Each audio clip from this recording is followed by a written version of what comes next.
Alors, bonjour à toutes et à tous. Donc, je me présente, je suis Virginie Agier, donc je suis responsable pédagogique au cours de Clermont-Ferrand. Et donc, on va animer avec plusieurs de mes collègues cette réunion sur la réussite en école d'infirmier, soignant et psychopériculture. Et je vais donc pour qu'ils puissent se présenter. Alors, pour que la réunion se passe au mieux, je vais demander aux participants de bien couper l'ensemble de vos caméras et aussi l'ensemble de vos micros pour que nous puissions avoir un bon discours entre nous. Sinon, ça risque de grésiller. Voilà, c'est juste pour que ça se fonctionne bien. Et aussi, à titre d'information, nous enregistrons donc cette présentation, mais seuls les slides donc, qui vous êtes présentés et nos interventions donc, apparaîtront sur l'enregistrement et l'ensemble des données n'apparaîtront pas. Donc voilà. Donc je vais laisser la parole maintenant à mes différents collègues pour qu'ils puissent se présenter et ensuite nous allons commencer la réunion. Je vais déjà passer la parole à Carole. Bonjour à tous, je suis Carole, je suis responsable pédagogique sur les prépas IFSI sur Paris et je suis en partie de cette réunion et je vous demanderai, comme Virginie vient de le faire, de bien vouloir couper vos micros. On pourrait couper les micros de tout le monde, mais ça va couper les nôtres aussi. Donc merci de bien vouloir couper vos micros et vos caméras. Et bonne réunion. À vous, Freddy. Merci. Bonjour. Bonjour, je m'appelle Freddy Garcia, je suis responsable national de la scolarité chez Cours Galien et responsable du recrutement des élèves. J'ai 24 ans d'expérience chez Cours Galien et je suis basé à Lyon. Merci Freddy. Je vais laisser la parole à Emma. Alors, bonsoir à tous, moi c'est Emma. Je suis une ancienne étudiante de la prépa infirmière des Cours Galien de Bordeaux et je suis actuellement du coup en école d'infirmière en première année à Moulins dans la région d'Auvergne. Merci Emma et je vais laisser maintenant la parole à notre enseignant. Donc, bonjour, Johan Sarah, donc je suis enseignant au Cours Galien de Clermont-Ferrand, enseignant de français, orthographe, grammaire. Et j'accompagne les étudiants depuis plusieurs années sur la réalisation du dossier Parcoursup, notamment, sur la réalisation des projets groupes. Très bien, merci Johan. Donc, afin que cette réunion puisse se dérouler au mieux et qu'on puisse répondre à l'ensemble de vos questions, si vous souhaitez interagir avec nous, n'hésitez pas à nous envoyer un petit message dans le chat que vous avez disponible en bas de votre écran et de poser vos questions à tout le monde pour que nous puissions donc y répondre au fur et à mesure de la présentation. Donc, cette présentation se veut être là pour répondre vraiment à l'ensemble de vos questions. Donc, on fera plusieurs temps pendant lesquels on vous proposera de pouvoir échanger avec vous et répondre à l'ensemble de vos questions.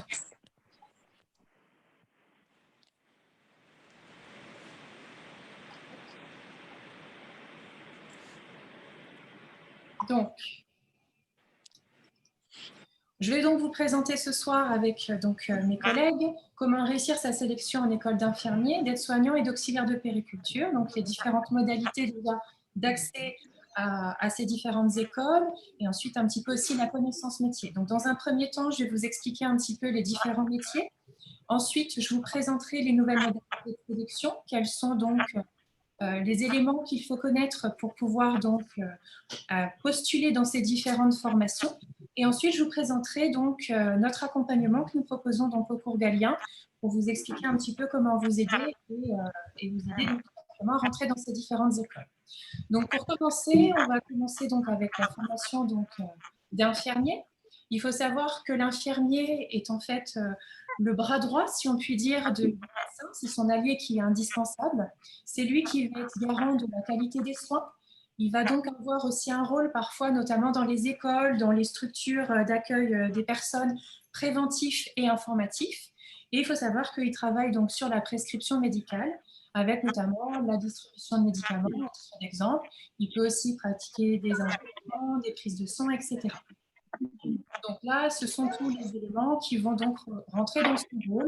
C'est vraiment la personne qui va dispenser les soins aux différents patients. Les infirmiers vont pouvoir exercer dans différents types de structures. En majorité, on va retrouver des infirmiers dans les hôpitaux, dans les cliniques. On va aussi les retrouver dans les cabinets libéraux ou dans des cabinets individuels.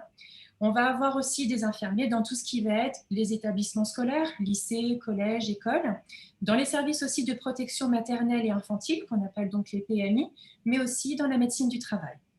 Vous avez, juste à côté au niveau de l'avatar, les compétences qu'on va chercher chez un infirmier. Tout d'abord, on va avoir l'écoute. On est d'accord qu'on va être en lien avec les patients, donc l'écoute est extrêmement importante dans le rôle de l'infirmier. Il faut qu'il soit polyvalent, on l'a vu, il va devoir gérer donc aussi des équipes d'aides-soignants, il va devoir donc aussi dispenser des soins, donc il faut qu'il soit polyvalent, il faut qu'il soit organisé. Il doit aussi avoir des capacités d'adaptabilité et de réactivité. Il doit aussi faire preuve d'empathie, de respect, donc qui sont des qualités relationnelles donc indispensables à l'exercice de ce métier. Et enfin, avoir une très bonne endurance et une résistance au stress, puisque ne serait-ce qu'aujourd'hui, avec la période de Covid, on voit bien le rôle des infirmiers auprès des malades. Donc, l'école d'infirmier, il faut savoir que c'est une formation qui est dispensée sur 3 ans et qui va vous permettre ensuite d'être diplômé d'État. Donc, c'est un diplôme qui est reconnu par l'État et qui vous permet donc ainsi après de pouvoir exercer dans les différents exercices. Je vais maintenant laisser la parole à Emma pour qu'elle vous explique un petit peu comment ça se passe à l'IFSI et quelles sont les différentes matières et puis son expérience qu'elle peut avoir, elle, au niveau donc, de son parcours. Merci. Alors moi, du coup, je suis en première année à la Croix-Rouge de Moulins, donc en Auvergne, et je vais vous parler un petit peu des matières qu'on a et peut-être le rapport que j'ai vu par rapport aux matières de la prépa. Et donc, voilà, donc c'est parti. Donc, premièrement, ce qu'on voit beaucoup, c'est tout ce qui est en lien avec la biologie, le système du corps humain, tous les systèmes, et aussi tout ce qui est biologie fondamentale, donc tout ce qui est cellules, etc.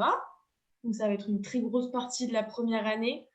Bon, après, j'en suis qu'au semestre 1, donc je ne peux pas trop encore parler du semestre 2 par rapport au vécu. Je vais surtout parler du semestre 1. Ensuite, on va avoir beaucoup de TD. Donc, vraiment, les 3/4 du temps, on est en petit groupe de 20. Et c'est des temps où on travaille en groupe pour justement fortifier la cohésion d'équipe et pouvoir travailler sur plusieurs choses. Donc, travailler sur des cas cliniques, ça va être un cas de patients hospitalisés pour diverses raisons. Et le but, ça va être d'identifier les besoins et les demandes de ce patient. Donc, on va beaucoup servir de la communication, de tout ce qui est en rapport en fait avec le patient, tant sur le point médical que sur le plan un petit peu psychologique. C'est pour ça aussi qu'on va avoir beaucoup de cours de psycho. Donc les cours de psycho, du coup, ça va être surtout en cours magistraux. C'est assez vaste en fait. C'est vraiment les cours de base de psychologie plus fondamentale, sur un peu limite de la philosophie, ce qu'on peut voir au lycée parfois. Et puis petit à petit avancer sur vraiment le comportement humain et voir des pathologies un petit peu plus tard du coup, et savoir les aborder en fonction de nos connaissances. Et voilà. Ensuite, on va avoir vraiment tout ce qui est calcul de doses mathématiques. Donc, ça va être plus le côté pharmacologie. Donc là, on va beaucoup se servir du calcul mental. Après, je sais que suivant les écoles, la calculatrice ou non est autorisée. Ça dépend des écoles. Mais très souvent, c'est des calculs assez faciles. Si on a peur des mathématiques, parce que ça ne s'est pas bien au lycée, il ne faut vraiment pas paniquer. Ce n'est vraiment pas des calculs très compliqués. C'est toujours faisable. Et c'est surtout hyper important. Enfin, c'est ce qui va nous suivre sur toute notre carrière de futurs professionnels et de professionnels. Et donc, lié à tous ces calculs de doses, on va avoir aussi des cours de pharmacologie pure. Donc là, ça va vraiment être pour apprendre tout ce qui touche aux médicaments, en fait, les posologies, tout ce qui est poser une perfusion. Je sais que plus tard, on va un petit peu apprendre à respecter les règles d'hygiène en lien avec toutes les distributions de médicaments, les poses de perfusion, savoir faire une prise de sang, un petit peu tout ça. Donc après, je sais que la pharmacologie, c'est vraiment plus en stage qu'on va l'approfondir parce qu'à l'école, on ne peut pas avoir tous les médicaments. Donc ça va vraiment plus être en stage qu'on va approfondir suivant les spécialités et les médicaments en lien avec ces spécialités-là. Donc ensuite, on va avoir toutes les matières en lien avec l'hygiène, le confort et le bien-être du patient. Donc ça va être en lien avec les toilettes, avec le matériel utilisé, un petit peu tout ça, les soins de confort, comment améliorer la qualité de vie du patient pendant son hospitalisation ou sur son lieu de vie en EHPAD, un petit peu tout ça. Donc, ça va être apprendre à mettre des gants, apprendre à utiliser le gel hydroalcoolique, on en parle beaucoup en ce moment, et un petit peu tout ce qui est lié à ça, comment faire une toilette, en fait, ça s'apprend aussi, c'est pas inné, donc on apprend un petit peu tout ça, et apprendre aussi à respecter les besoins et les envies de la personne qui est hospitalisée, tout simplement. C'est pas toujours facile, donc c'est bien d'avoir quelques supports pour voir ça. Voilà. Très bien, merci beaucoup Emma pour ce retour. Donc on va continuer avec les deux autres métiers, hein, puisque là on vient de voir donc les infirmiers. On va maintenant s'intéresser aux aides-soignants et aux auxiliaires donc, de puériculture. Donc au niveau des aides-soignants, donc là on va être sur des personnes qui sont sous la responsabilité de l'infirmier. On vient de voir le rôle de l'infirmier qui est le bras droit du médecin. Là, c'est l'aide-soignant qui est sous les ordres donc, de l'infirmier. Le but de l'aide-soignant, ça va être vraiment de contribuer au bien-être des patients. Donc, ça va être tout simplement par l'accompagnement au quotidien sur des gestes du quotidien. Ça va être aussi sur le maintien de leur autonomie, hein, puisque quand on se retrouve dans des personnes qui sont hospitalisées, il y a besoin d'avoir d'accompagnement sur ces personnes-là. Et c'est l'aide, on va dire, tous les jours du patient, avec les toilettes, les repas, les aider à s'habiller, etc. On peut exercer ce métier dans différents lieux. On a les hôpitaux, les cliniques. On va retrouver aussi des aides-soignants dans les maisons de retraite, mais aussi au domicile des patients.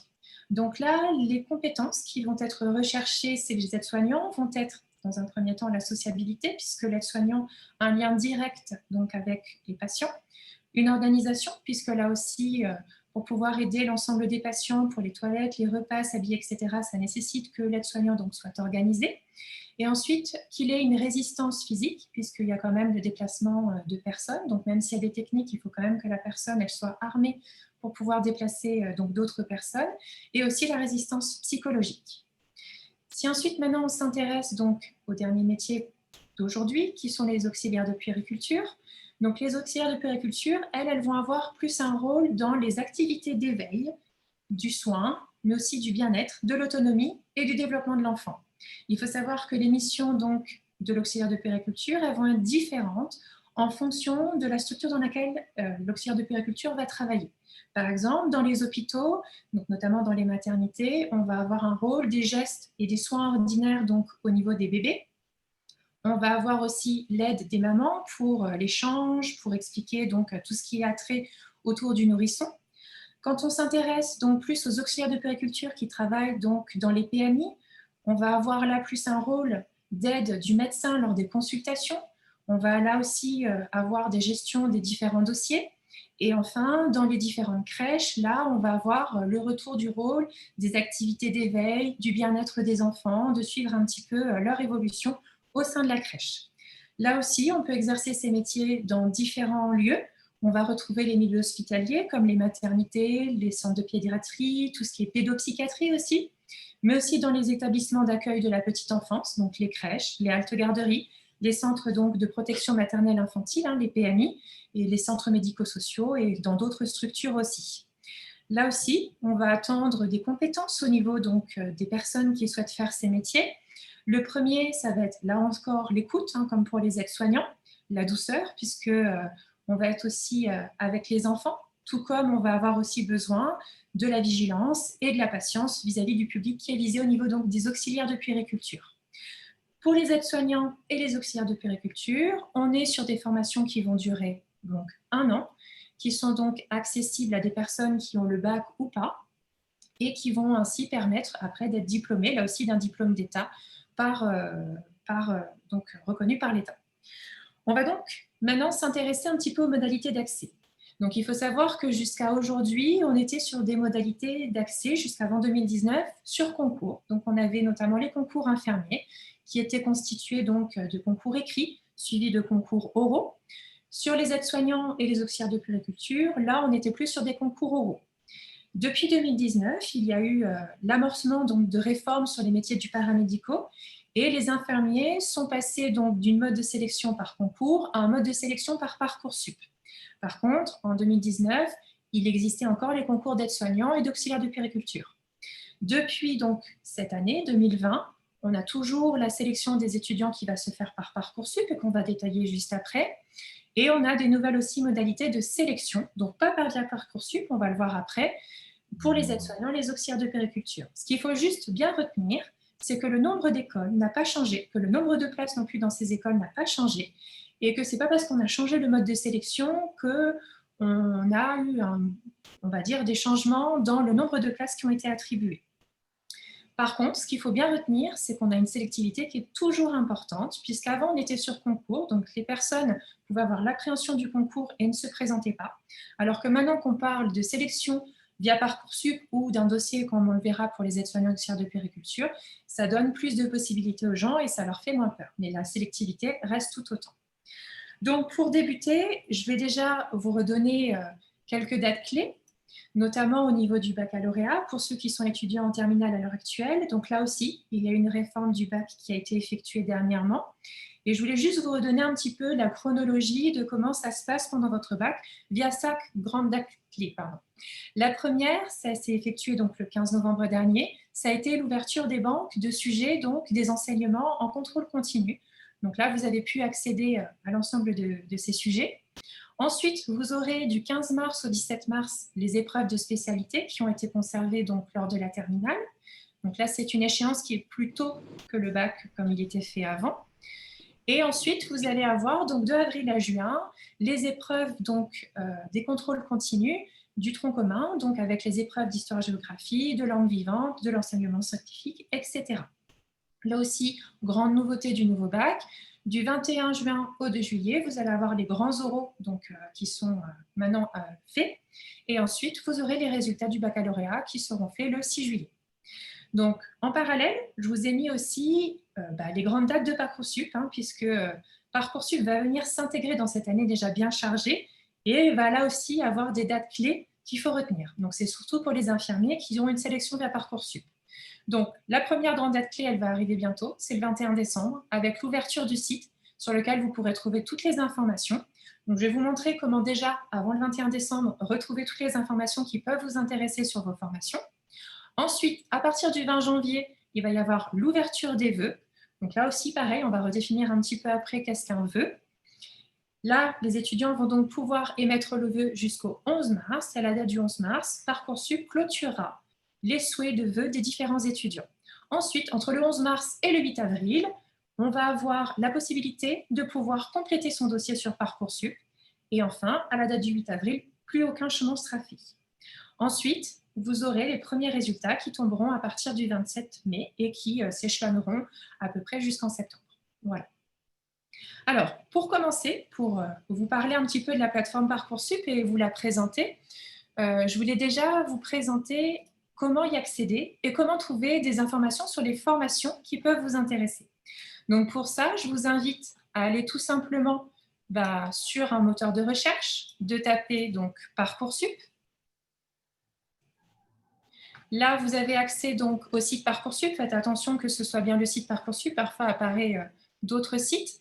Vous pouvez aller dans les formations.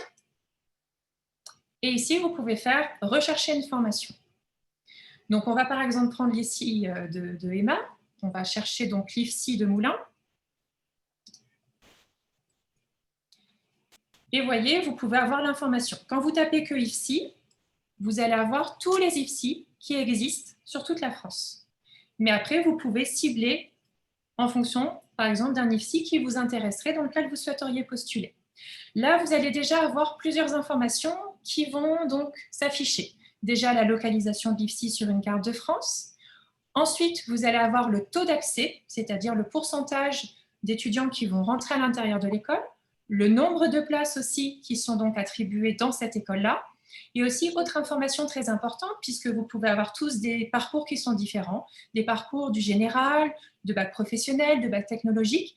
Vous avez là aussi la possibilité d'avoir le pourcentage d'étudiants qui sont pris dans chacune des filières, donc général, technologique ou professionnel. Donc ça peut être aussi des informations pour vous quand vous faites en fait votre choix d'institut infirmier. Ensuite, vous pouvez cliquer sur voir la fiche. Donc là, ça va vous ouvrir la fiche de l'école et ça va vous donner plein d'informations. Donc les premières informations qu'on va avoir, c'est déjà les critères généraux d'examen des vœux qui vont vous permettre ainsi d'avoir les différents attendus donc, pour l'école. Ensuite, vous allez avoir plein d'informations sur l'école, sur les langues qui sont dispensées, les informations supplémentaires, les réussites, les débouchés. Comment postuler aussi. Ils vous redonnent des informations qui sont précieuses et qui peuvent vous aider à postuler donc, sur Parcoursup. Et ensuite, vous avez sur la droite d'autres encarts. Alors, déjà, le premier encart, c'est l'encart jaune qui est ici. Ça vous donne toutes les dates de journées portes ouvertes ou journées d'immersion. On vous conseille d'aller consulter ces différentes dates sur les instituts qui vous intéressent et de participer à ces journées portes ouvertes parce que ça peut déjà vous permettre de connaître l'école, de pouvoir rencontrer aussi les professionnels de cette école, de pouvoir échanger avec eux. C'est aussi quelque chose où ils regardent les listes et qui peut être aussi un élément qui peut rajouter des points, entre guillemets, dans votre dossier Parcoursup. Donc, ça peut être quelque chose qui valorise en fait tout simplement votre dossier. Ensuite, vous avez les coordonnées donc, de l'école qui vous sont données avec les contacts que vous pouvez avoir si vous avez des questions à leur poser. Il y a parfois aussi la possibilité de discuter avec des étudiants ambassadeurs, donc là aussi d'échanger directement avec des étudiants. Et enfin, vous avez tout ce qui a trait aux frais. Et tout en bas, vous allez avoir donc les rapports des examens des vœux. Alors, ces rapports, ils sont extrêmement intéressants puisqu'ils vont nous apporter plusieurs choses et plusieurs informations. Donc, je vous ai pris à titre d'exemple le rapport donc, de l'université de Grenoble. Donc, quand on ouvre ce rapport, c'est le document que je suis en train de vous montrer.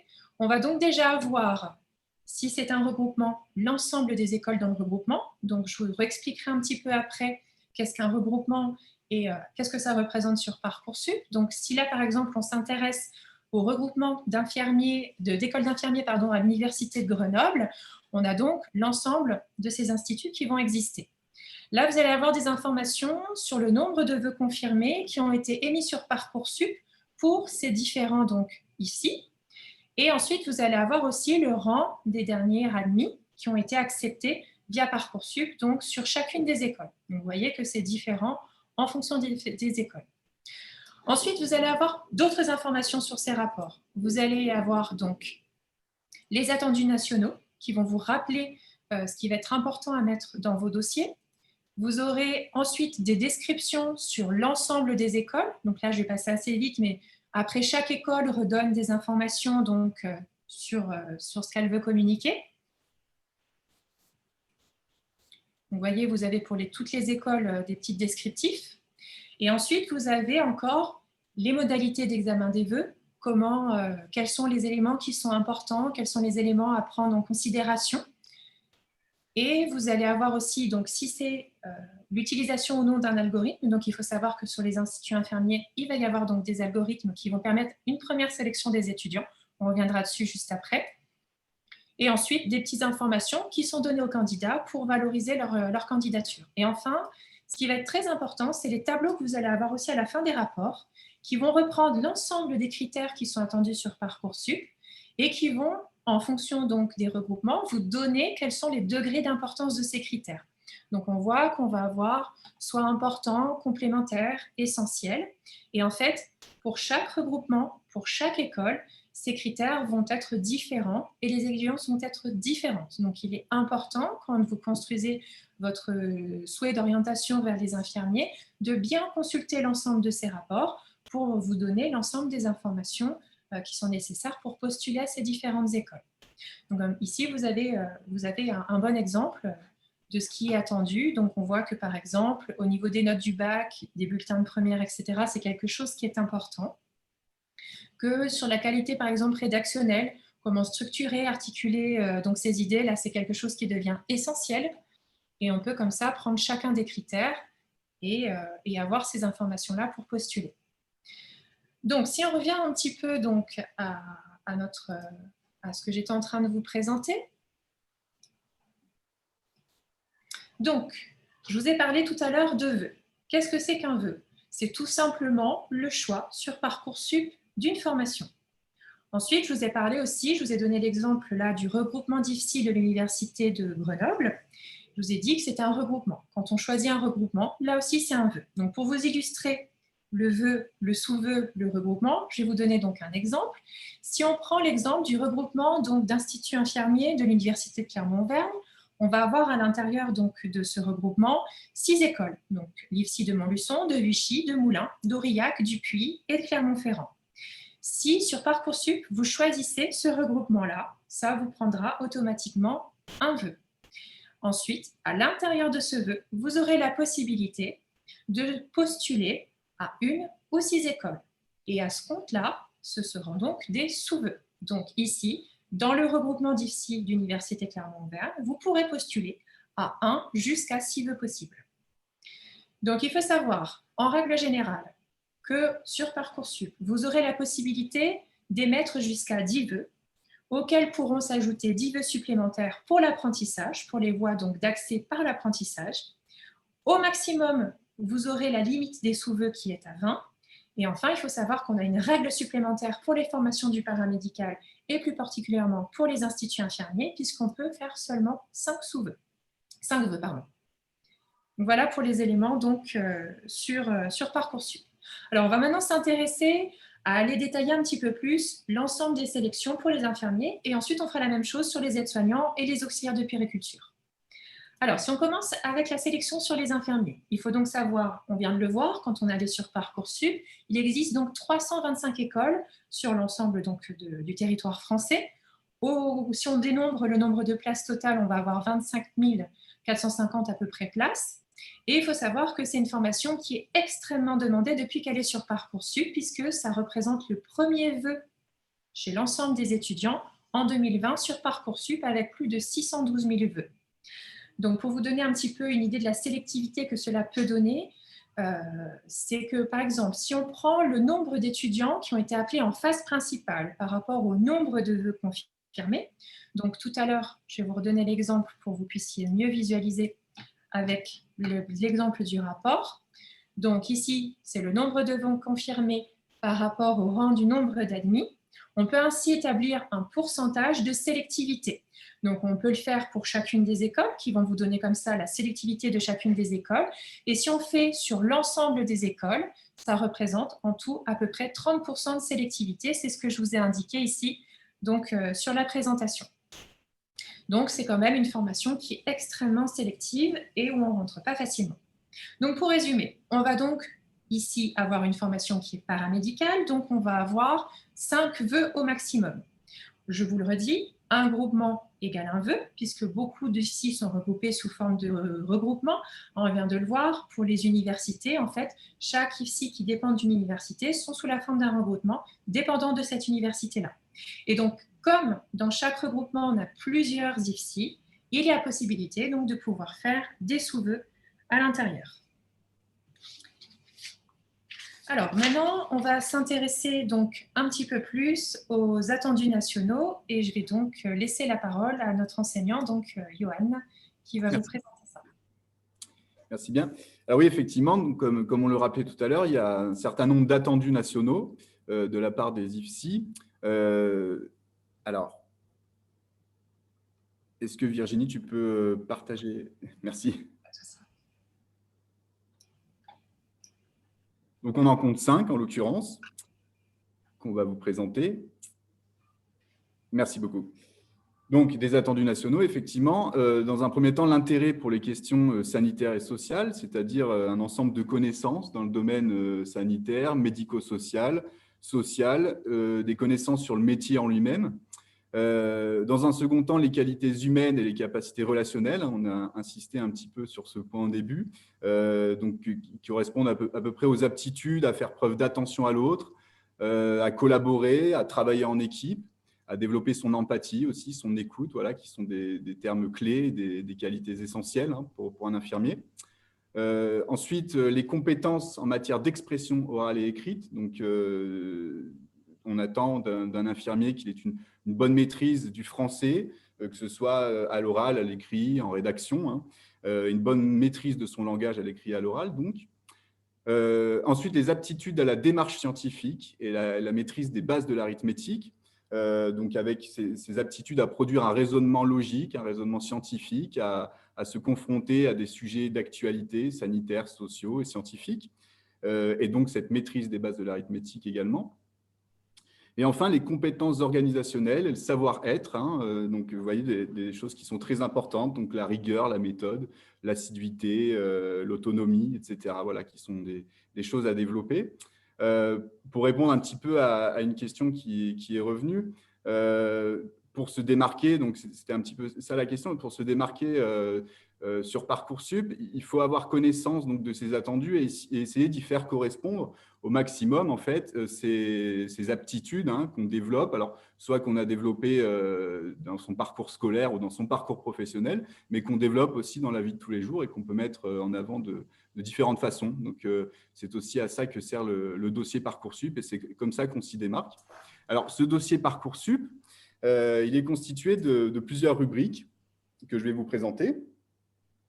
Alors, très simplement, déjà, une rubrique scolarité où vous renseignez où l'étudiant renseigne les écoles et son parcours scolaire, année par année, chronologiquement, sans rien omettre, en intégrant bien sûr les différents niveaux, donc école préparatoire, classe de terminale, de première, etc.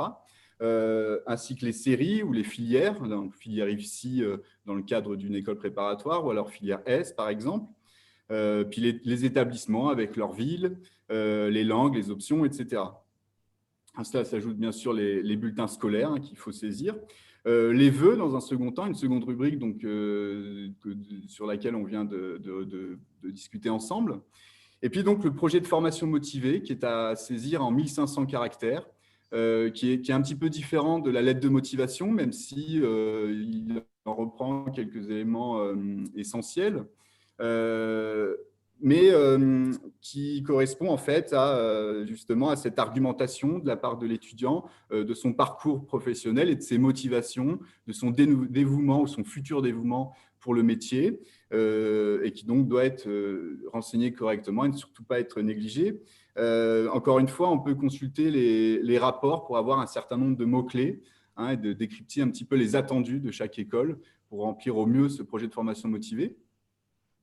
Et enfin, donc, les activités et centres d'intérêt, qui est une rubrique pareille, qui n'est pas à négliger, qui est extrêmement importante, qui est elle-même subdivisée en 4 sous-rubriques, à savoir donc expérience d'encadrement et d'animation. Donc, si on peut y renseigner voilà, son diplôme du BAFA ou du BAFD, par exemple.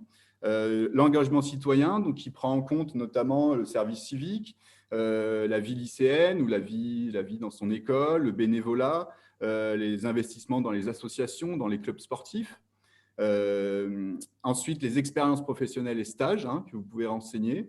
Et puis, l'ouverture au monde. Alors, on entend par là, bien sûr, les langues qui ont été pratiquées dans le milieu scolaire, mais pas seulement, aussi celles qui sont apprises à côté. Et puis, bien sûr, les séjours linguistiques ou les voyages que vous avez pu faire et que vous renseignez à ce niveau-là. Et bien sûr, votre ouverture culturelle au monde qui peut passer donc par vos lectures, par les expositions, les visites, les choses comme ça que vous pouvez renseigner dans cette sous-rubrique. À savoir aussi donc, que ces rubriques, elles sont renseignées donc, dans une globalité en incluant, donc, comme je disais, le cadre scolaire, le cadre professionnel, le cadre associatif, etc. Et donc, il faut qu'il y ait une bonne synergie entre ces différents domaines pour pouvoir renseigner au mieux ce dossier Parcoursup et mettre toutes les chances de son côté. Merci Virginie. Très bien, merci Johan. Alors voilà, on voit bien ici ce qui est important, c'est la cohérence aussi, l'engagement de l'étudiant qui va être important, qu'il va falloir qu'il prouve au sein de ce dossier. Et je vous propose en fait de pouvoir peut-être répondre depuis le début de notre présentation à certaines de vos questions. Donc je ne sais pas si Carole et Freddy, vous avez des questions sur le Parcoursup des IFSI ou sur les connaissances métiers. Alors, un petit peu, Virginie. On a quelques questions sur les filières, enfin, le bac privilégié dans les IFSI. D'accord. Alors, donc, pour les bacs privilégiés, on peut avoir donc, différents types de formations. On l'a vu, je vous ai donné un exemple. On peut avoir des bacs généraux, des bacs professionnels, des bacs technologiques qui peuvent être admis, avec quand même une part plus belle pour les bacs généraux. Par contre, ce qui sera recherché, on l'a vu dans les attendus, tout ce qui sera de l'ordre des expériences dans le domaine scientifique, de la biologie, des aptitudes mathématiques, un petit peu comme le relevait tout à l'heure Emma. D'ailleurs, Emma tu peux peut-être dire un petit peu quel était ton parcours, toi Oui, aussi, oui. vis-à-vis de ça. Donc, moi, j'ai vu une question. Oui. J'ai vu une petite question concernant mon parcours et si ça avait été difficile pour moi d'entrer en IFSI. Alors oui, honnêtement, ça n'a pas été facile parce que du coup, moi, j'ai commencé un bac économique et social, un bac ES maintenant, enfin, il n'y a plus les filières, mais voilà. Et en fait, donc j'avais fait une spé maths quand même pour garder le côté un petit peu scientifique. Ça m'a pas du tout plu, en fait, l'économie, c'était pas mon truc. Donc, j'avais pas un très très bon dossier en terminale. Donc, j'ai été refusée directement sur Bordeaux et dans les régions, dans les regroupements que j'avais choisis hors Bordeaux. Donc, j'avais Poitiers, Clermont, Limoges et Toulouse, il me semble. J'étais sur liste d'attente, mais vraiment très très loin sur les listes d'attente. Et au final, du coup, j'avais pas été admise. Mais étant donné que j'étais sûre de mon projet pro, j'ai décidé de faire une année de prépa.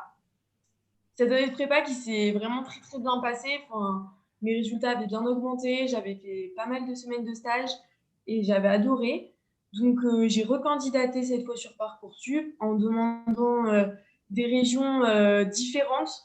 Donc en demandant des régions où le taux d'accès était un petit peu plus fort au niveau des bacs généraux. Et pour vous expliquer un petit peu, quand j'ai eu mes résultats Parcoursup, les premiers résultats qui sont arrivés, je n'avais aucun refus déjà. Et le premier constat que j'ai fait, c'est que la prépa m'avait fait gagner entre 700 et 1000 places en fonction des écoles. Et ensuite, est arrivée une longue période d'attente, du coup, avant de pouvoir être admise quelque part. Donc, ne perdez pas espoir parce que moi, j'ai été prise dans une école le 28 août et la rentrée était le 4 ou le 5 septembre. Donc, perdez pas espoir parce que vraiment, ça, on peut être admis, il n'y a pas de problème. Pour vous donner un ordre d'idée, donc moi, j'ai été admise à la Croix-Rouge de Moulins le 28 août. Et à l'ouverture des résultats de Parcoursup, j'étais dans les 970e sur la liste d'attente. Pour vous donner une petite échelle, voilà. Donc, ça n'a pas été facile, mais au final, j'ai été admise. Et quelques jours plus tard, j'ai été admise aussi dans une autre école où là, j'avais démarré dans les 1100, 1200.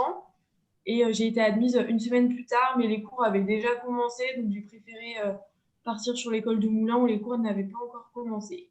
Voilà. D'accord, très bien, merci. Donc là, on voit bien que, pas même avec un parcours qui ne rentre pas dans l'ensemble des cases de Parcoursup, on peut quand même aussi arriver, pourquoi pas en se faisant aider donc, par une prépa pour pouvoir intégrer. Mais voilà, la règle générale reste quand même la majorité des bacs généraux avec un aspect beaucoup plus scientifique. Est-ce qu'il y aurait d'autres questions à poser, Freddy et Carole, auxquelles on pourrait répondre avant de continuer ? Oui, Virginie, il y a pas mal de personnes qui se posent la question, en fait, si tu pouvais juste réexpliquer pour les vœux et les sous-vœux. D'accord, ok, je t'explique, pas de problème. Alors, je vais reprendre la présentation je vais réexpliquer comme ça peut-être tout simplement. Donc, quand on veut une formation, donc par exemple infirmier, ou si on veut par exemple rentrer dans une université, donc une faculté de droit ou autre, on va émettre un vœu. Donc, un vœu égale tout simplement un choix de formation. Et ensuite, on peut avoir par contre, comme c'est le cas dans les instituts de soins infirmiers, ce qu'on appelle des regroupements. À l'intérieur de ces regroupements vont être regroupées plusieurs écoles, donc par exemple plusieurs centres de soins infirmiers.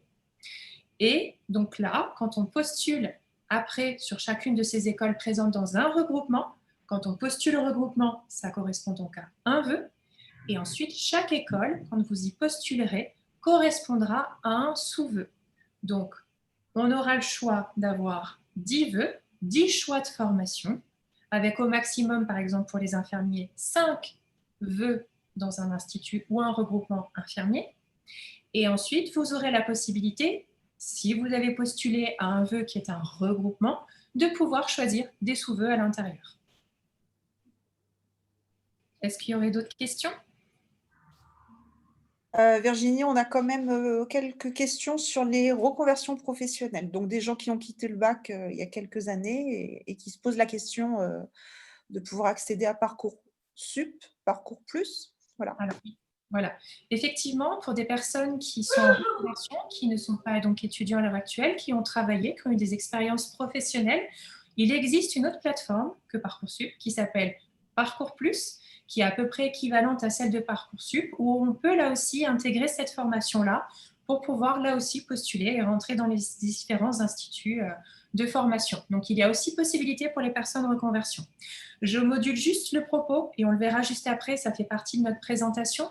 Pour les personnes qui ont déjà fait, par exemple, aide-soignant ou auxiliaire de puériculture, il y a possibilité de se reconvertir pour devenir infirmier, mais on va le voir dans la suite de la présentation, ça ne se fera pas ni par Parcoursup, ni par Parcours Plus, ça se fera via un concours. Est-ce qu'il y aurait d'autres questions ?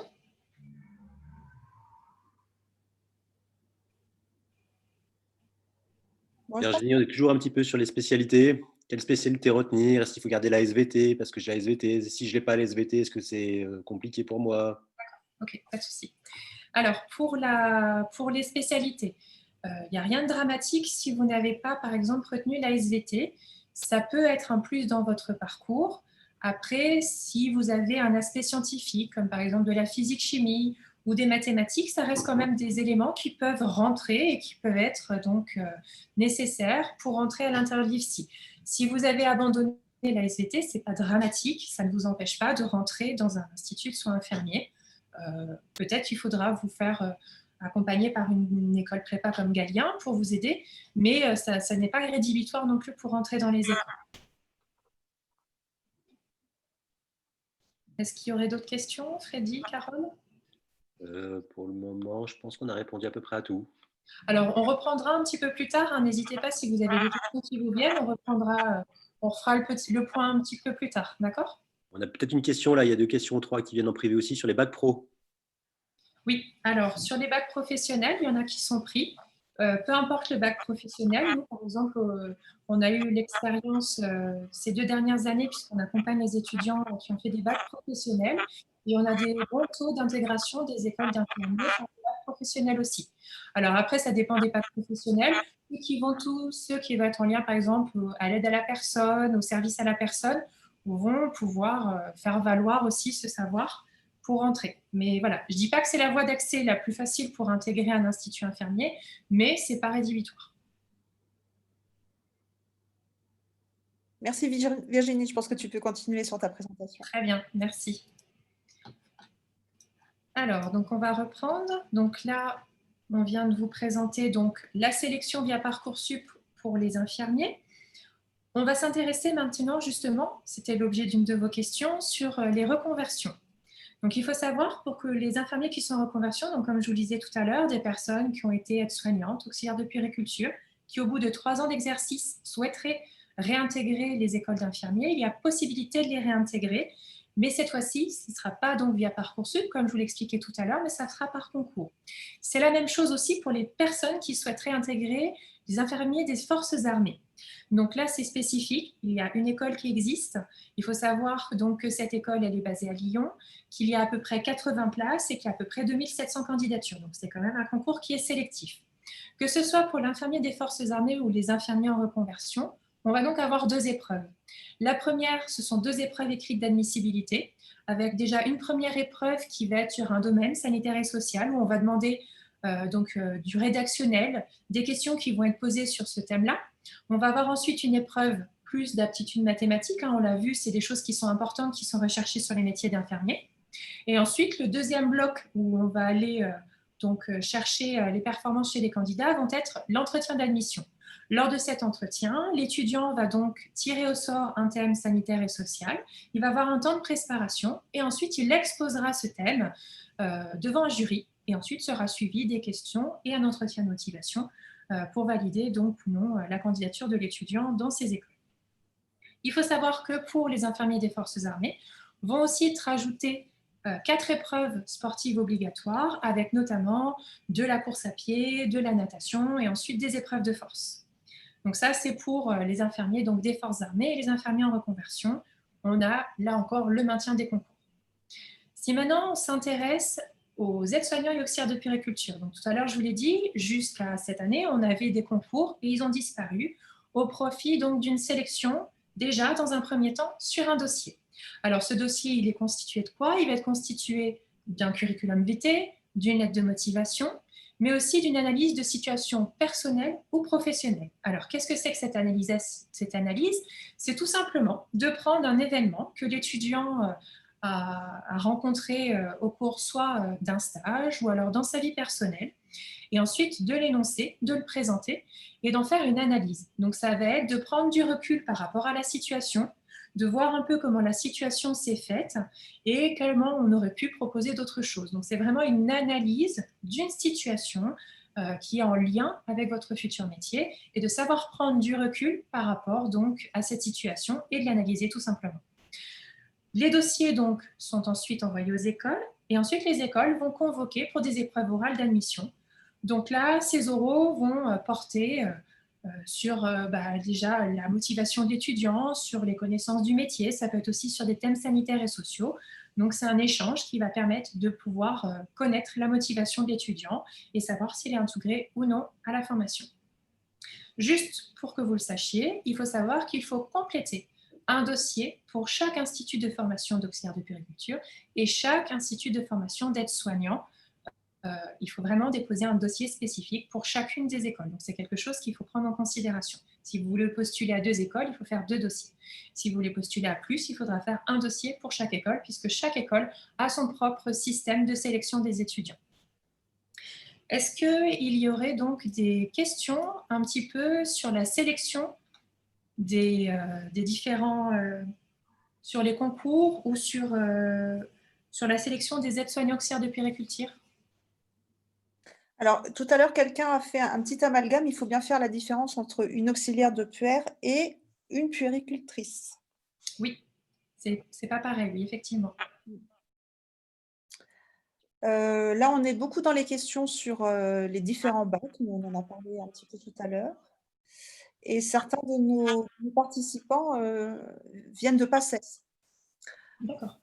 Donc, quelles sont leurs chances par rapport aux autres? Alors, pour les puères, les auxiliaires puères, Virginie, vraiment le métier de puère est une spécialisation du métier d'infirmier. Donc, il faut d'abord être infirmier pour pouvoir passer le concours de puéricultrice. Ici, on parle d'auxiliaire puéricultrice qui est accessible après le bac. Enfin, pas forcément après le bac, après. Mais ce n'est pas le même niveau. On est déjà sur une spécialisation pour être puère. Auxiliaire puère, c'est un niveau en dessous. C'est un peu... voilà, c'est 2 métiers différents. Oui, oui, oui. Pour ceux qui auraient fait donc PACES, c'est pas du tout rédhibitoire que vous ayez fait PACES. Au contraire, le fait que vous ayez fait PACES donne du poids à votre dossier, puisque l'année PACES est une année qui est extrêmement difficile, qui est très contraignante, qui demande beaucoup de rigueur, d'organisation, et surtout, vous avez aussi beaucoup de savoirs, dont les savoirs qui sont nécessaires pour l'infirmier, notamment tout ce qui est aptitude mathématique, toutes les notions en SVT. Donc, c'est pas du tout rédhibitoire d'avoir, entre guillemets, pas réussi PACES et de vouloir se réorienter vers infirmier. Par contre, la question sur laquelle il sera important que vous vous posiez, si c'est votre cas, c'est de ne pas faire infirmier par dépit par rapport à votre souhait à la base d'être médecin, parce qu'il n'y a rien de plus terrible que de travailler sous les ordres de ce qu'on aurait aimé être. Voilà, donc faites attention de bien vous poser la question si le métier d'infirmier, avec ce qu'on vous a présenté et ce que vous pouvez en faire aussi par des connaissances métiers en interrogeant des infirmiers autour de vous, c'est vraiment le métier que vous voulez faire pour ne pas avoir cette frustration d'être sous les ordres de la personne que vous auriez aimé être. Voilà, donc c'est important de bien faire attention à ça. Est-ce que vous auriez d'autres questions sur l'instant ou pas?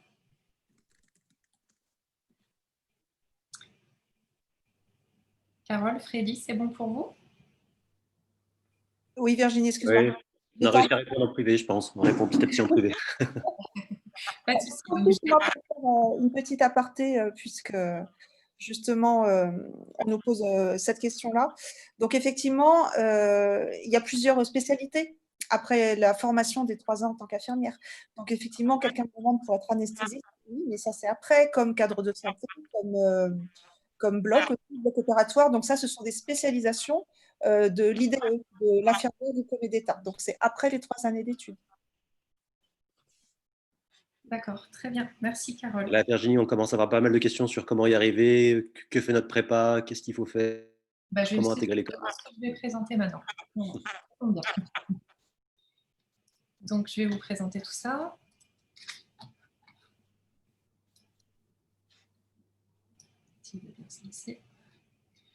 Alors justement, quel est notre accompagnement chez Recours Galien pour vous aider dans ces démarches pour intégrer ces différentes formations? On vient de le voir, c'est extrêmement sélectif. On parle de dossiers à constituer, d'oraux à passer pour les aides-soignants auxiliaires de puériculture. On a aussi les dossiers Parcoursup qui demandent beaucoup d'exigences, d'attendus, etc. Donc, il faut savoir que chez Recours Galien, ça fait une trentaine d'années que nous sommes spécialisés dans les formations d'accompagnement sur le médical et le paramédical, dont les infirmiers, les aides-soignants et les auxiliaires de puériculture. Donc, on a une réelle expertise de savoir-faire et de connaissance de ces différents métiers. Et donc, en fait, notre accompagnement va s'articuler sous la forme de 3 grands modules. Donc, le premier, ça va être le module d'apport notionnel. Donc là, on l'a vu, on va avoir donc des besoins de connaissances, comme l'expliquait tout à l'heure Emma, notamment en institut infirmier, sur des aptitudes mathématiques, sur des expressions écrites, etc. Donc là, ici, ce qu'on essaye de faire, c'est de donner des bases solides aux étudiants pour qu'ils aient l'ensemble des prérequis nécessaires pour intégrer ensuite les différentes formations auxquelles ils veulent participer. Ça va être notamment d'anticiper les programmes de la formation donc, qui est visée. Il y aura aussi la reconnaissance du niveau en orthographe par le passage du certificat Voltaire, qu'on développera un tout petit peu après. Donc là, ici, on va vraiment chercher chez les étudiants à essayer de développer des compétences, donc au niveau de notions, qui sont importantes et qui sont nécessaires pour entrer en institut infirmier, en aide-soignant ou auxiliaire de puériculture. On va ainsi aussi donner aux étudiants une réelle méthodologie de travail qui les aideront ensuite lors de leur formation. Ensuite, notre deuxième module, c'est le module professionnel et personnel.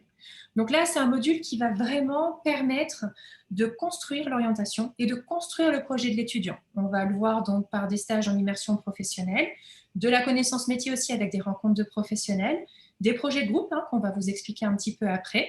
Et le but, là, c'est vraiment d'aider l'étudiant à travailler son projet et vraiment de le mettre en action, d'initier sa mise en action de son projet. Et ça, c'est en lien direct aussi avec les compétences, la méthodologie de travail, tout ça est imbriqué. Et enfin, on va avoir un troisième module qui est le module de sélection. Alors là, c'est vraiment spécifique. Ça va être donc directement ciblé par rapport aux exigences d'admission dans les différentes écoles dans lesquelles on veut postuler.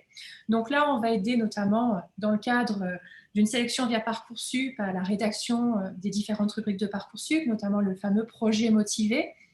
On a aussi un suivi individualisé dans le cadre d'un accompagnement Parcoursup jusqu'à la fin de saisie des vœux, avec une réelle stratégie d'examen des vœux, on le verra juste après aussi. Et enfin, des préparations qui sont beaucoup plus spécifiques et qui sont donc directement liées au mode de sélection de chacune des formations. Donc, notamment, je pense aux aides-soignants et auxiliaires de puériculture, où là, on va avoir besoin donc, de préparer les oraux de sélection et d'admission. Donc, on le voit bien, l'ensemble de ces trois modules sont imbriqués les uns avec les autres, puisque les compétences des apports notionnels vont permettre de valoriser, d'agrémenter le dossier Parcoursup ou le dossier de l'étudiant. Et enfin, tout ce qui est module professionnel et personnel permettra aussi, là aussi, de donner du poids, de donner de la concrétisation au projet de l'étudiant et l'aider tout simplement dans cette formation-là. Si on fait un petit peu plus le zoom sur nos préparations, on va donc commencer par la préparation infirmière. Donc pour notre préparation infirmière, on a donc la consolidation, l'acquisition d'un certain nombre de notions. Donc comme l'a dit Emma tout à l'heure, en première année d'institut infirmier, on a de l'aptitude mathématique, elle vous a parlé aussi de biologie fondamentale, de cycle de la vie et de grandes fonctions. Donc là, le but, nous, c'est de venir vous apporter l'ensemble de ces notions et de commencer à acquérir le vocabulaire qui tourne tout autour de ces notions. On va avoir aussi des cours d'expression écrite, puisqu'on va avoir le Parcoursup à remplir, donc il est nécessaire d'avoir des capacités rédactionnelles. Et puis on l'a vu, dans les attendus de Parcoursup, il faut savoir écrire, on doit avoir une expression écrite de qualité, donc ça fait partie de ça. Il y a le passage aussi des certificats Voltaire. Ensuite, on va donc aussi avoir comment construire, valoriser, concrétiser son projet. Donc pour ça, vous aurez 3 semaines d'immersion professionnelle. Alors au-delà de juste faire un simple stage d'observation dans le milieu infirmier, ça va être vraiment de construire ces stages pour qu'ils aient un objectif, qui vous apporte des choses concrètes, que vous puissiez répondre à des questions par rapport à votre projet, peut-être d'aller dans des structures qui vous intéresseraient de travailler plus tard, de voir peut-être différentes structures, différents centres infirmiers, pour voir un petit peu les différences entre, par exemple, des personnes qui travaillent à l'hôpital, des personnes qui travaillent en libéral. Et au cours de ces stages, on fait aussi évaluer les étudiants par les professionnels, c'est-à-dire qu'à la fin du stage, les professionnels eux-mêmes pourront donc donner leur appréciation vis-à-vis de la tenue de l'étudiant, alors de comment il s'est comporté, comment il a interagi avec les patients, est-ce qu'il a été curieux, est-ce qu'il a posé des questions, quel est son attrait pour le métier, qui vont là aussi être des éléments qui vont pouvoir donc agrémenter le dossier Parcoursup.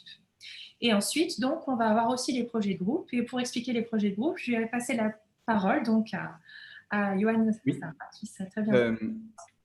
Alors oui, donc on disait qu'il y a un certain nombre de méthodes pour accompagner l'étudiant vers ce milieu professionnel et de connaissance du métier. Et un des points forts, c'est l'élaboration d'un projet de groupe, en fait. Donc, pour répéter un petit peu ce qu'on disait, ça permet déjà de travailler en équipe, de travailler avec des camarades étudiants, de travailler collectivement autour d'un même sujet, un sujet qui définisse en fait dès le début d'année, un sujet scientifique qui est en général plutôt lié à l'actualité ou un sujet lié aux domaines sanitaires et sociaux. Bon, là, en l'occurrence, cette année, on a beaucoup orienté les sujets vers la situation sanitaire, vers le confinement, vers le Covid.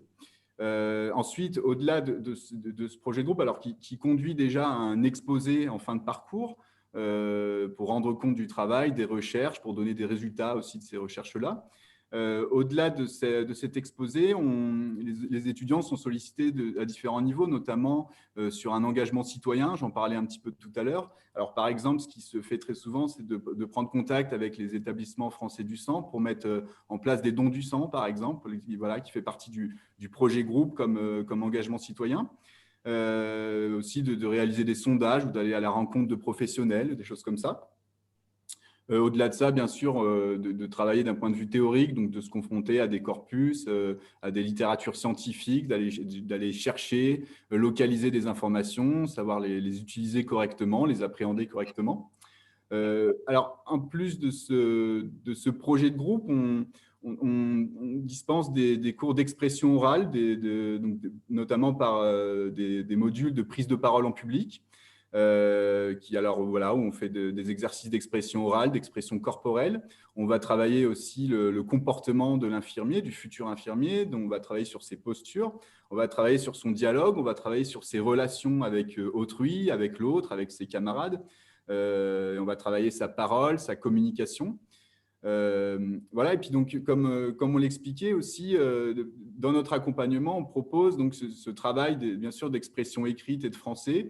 Et on prépare un certificat donc, qui s'appelle le certificat Voltaire, qui est un diplôme qui est délivré après obtention d'un certain nombre de points. Donc, il y a plusieurs niveaux dans ces points.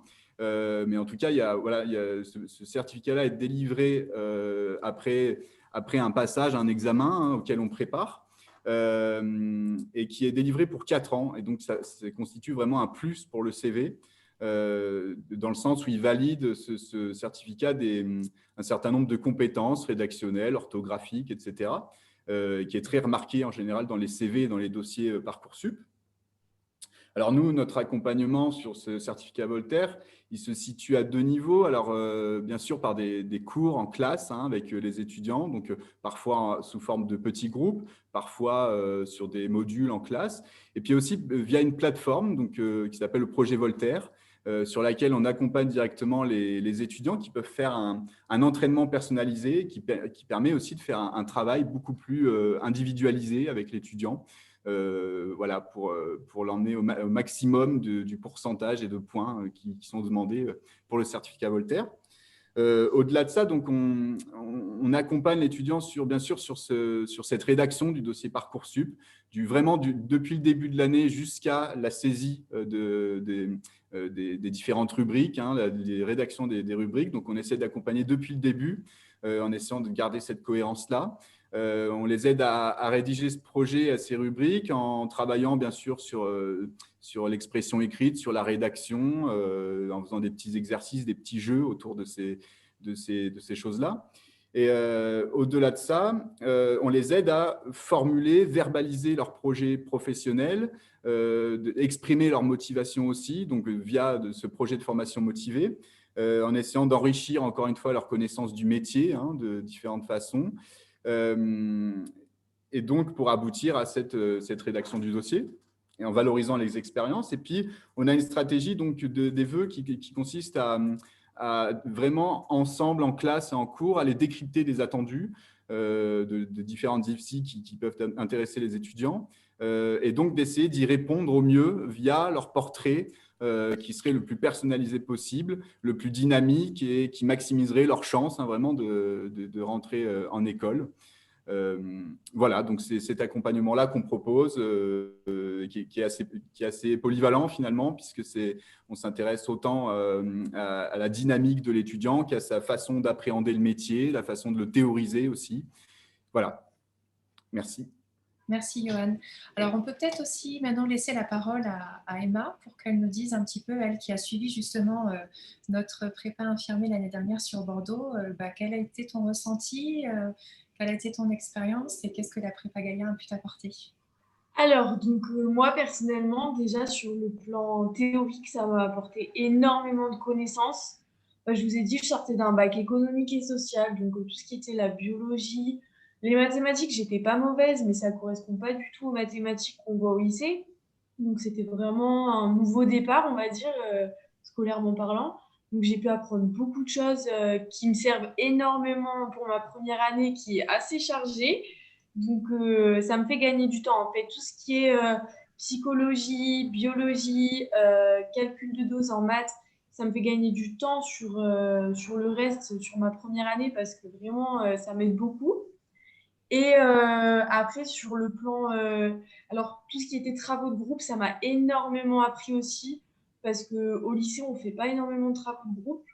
Donc, à part les TPE en première, je ne sais pas si ça existe toujours, mais du coup, c'était le seul travail de groupe qu'on avait, je me souviens. Et honnêtement, là, ça m'a vraiment beaucoup aidé. Et étant donné qu'en école d'infirmière, les 3/4 du temps, on fait des travaux de groupe, ça aide beaucoup et ça aide déjà à arriver en stage aussi et à essayer de s'intégrer, de se faire sa place tout en restant à notre place d'étudiant, mais s'intégrer à l'équipe, pouvoir aider l'équipe sans forcément trop en faire. Enfin, ça nous apprend beaucoup de choses, je trouve, là-dessus. Puis même à communiquer entre nous. La communication, c'est hyper important, je pense, dans cette formation et dans le métier d'infirmière. Donc, que ce soit la communication verbale, non verbale, avec les patients, avec les formateurs, avec les autres professionnels de santé, avec les collègues, franchement, c'est hyper important. Et ensuite, les stages, je pense que c'est vraiment le plus important, si je peux dire ça comme ça, parce que ça permet vraiment de voir si c'est le métier qu'on veut faire, si certains domaines nous plaisent plus que d'autres. Je sais que de mon expérience, pour beaucoup, la prépa leur avait permis de se dire finalement, infirmière, c'est pas trop ce que je veux faire. J'ai envie de faire assistante sociale. Et donc, ces filles-là ont fait toute l'année avec nous. Elles ont participé à tous les cours avec nous. Et du coup, tous nos professeurs les avaient aidés à faire leur projet de formation, à trouver des stages avec des assistantes sociales. Enfin, vraiment, l'accompagnement était au top. Même si finalement, le projet pro n'était plus infirmière, ça permettait quand même d'avoir un suivi.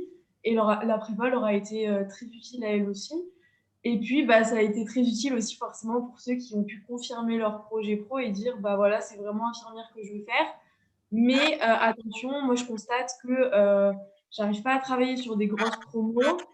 Donc, je me souviens qu'on travaillait avec nos professeurs pour justement voir quelle méthode de travail nous convenait. Est-ce qu'on serait plus à l'aise dans une école avec une plus petite promo ou est-ce qu'on serait plus à l'aise dans un CHU où on est 130, 150? Donc, ça permettait vraiment de bien anticiper la première année.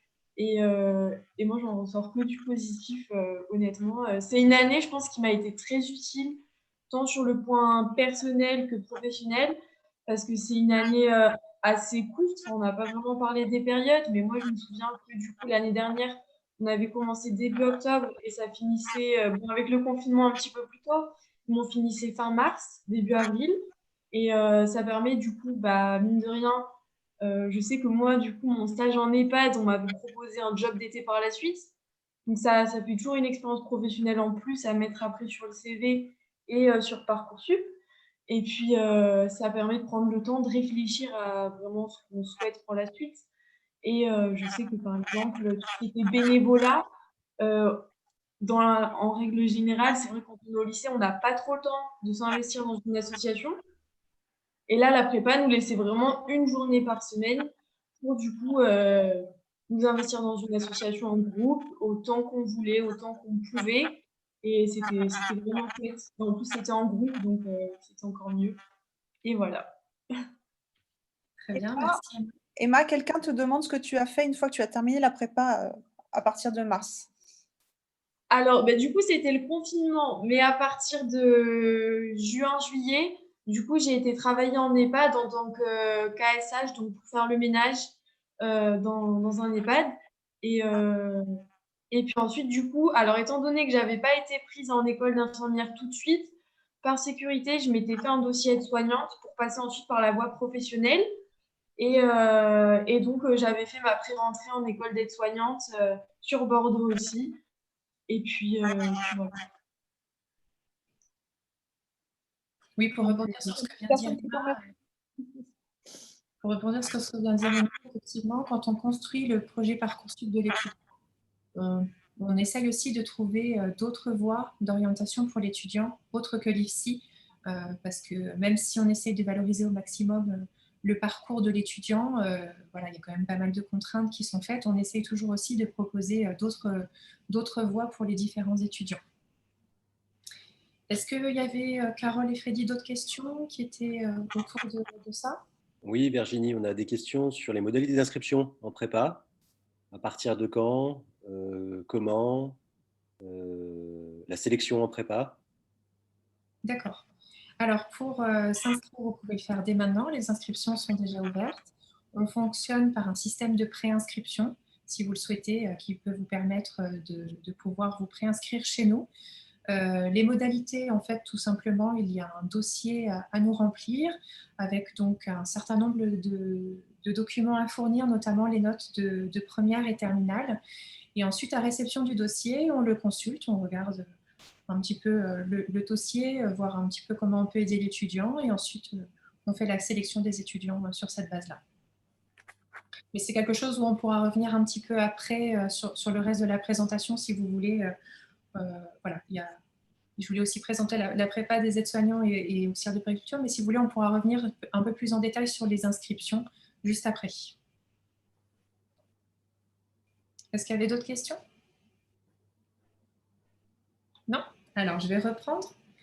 Donc, si on finit sur notre préparation infirmier, donc on l'a vu, hein, l'importance de la constitution du dossier. Pour que les choses se fassent au mieux, on est sur des effectifs qui sont réduits, avec pas plus de 28 étudiants par classe. Comme on le voit aujourd'hui avec Emma, on a la possibilité aussi d'avoir des témoignages, des interventions d'étudiants ayant intégré une formation ici après le cours Galien. Donc, on vient de le voir par l'échange qu'on a eu avec Emma, très, très riche d'informations et puis qui permet de conforter aussi dans le choix de la prépa. Et on a aussi un réseau d'écoles avec lequel on est en lien, hein, de différents instituts infirmiers, des différentes écoles médicales, dans le paramédical aussi, donc dans toute la France, qui nous permet là aussi de pouvoir avoir des éléments supplémentaires qui vont nous permettre de donner des clés supplémentaires pour faciliter l'entrée dans ces formations, donc dans la formation infirmière notamment ici. Alors maintenant, je vais vous présenter aussi la préparation sur aide-soignant auxiliaire de périculture. Mais peut-être avant, je vais poser la question, est-ce qu'il y a certaines personnes qui seraient intéressées par plus le concours pour les infirmiers forces des armées? Si c'est le cas, que je puisse vous présenter aussi nos accompagnements sur ce concours-là. On a eu 2-3 questions au début, je ne sais plus. Ah, bah oui, merci. Ça y est, ça revient. On a eu 2-3 questions sur les infirmiers militaires. Oui. D'accord, donc je peux vous présenter peut-être, avant de commencer les aides-soignants, peut-être vous présenter notre accompagnement sur cette formation-là.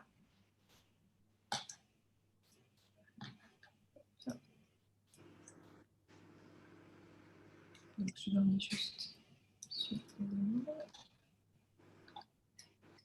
Alors, on a pour aider à rentrer vers le concours infirmier des armées uniquement, on a une proposition de formule en ligne.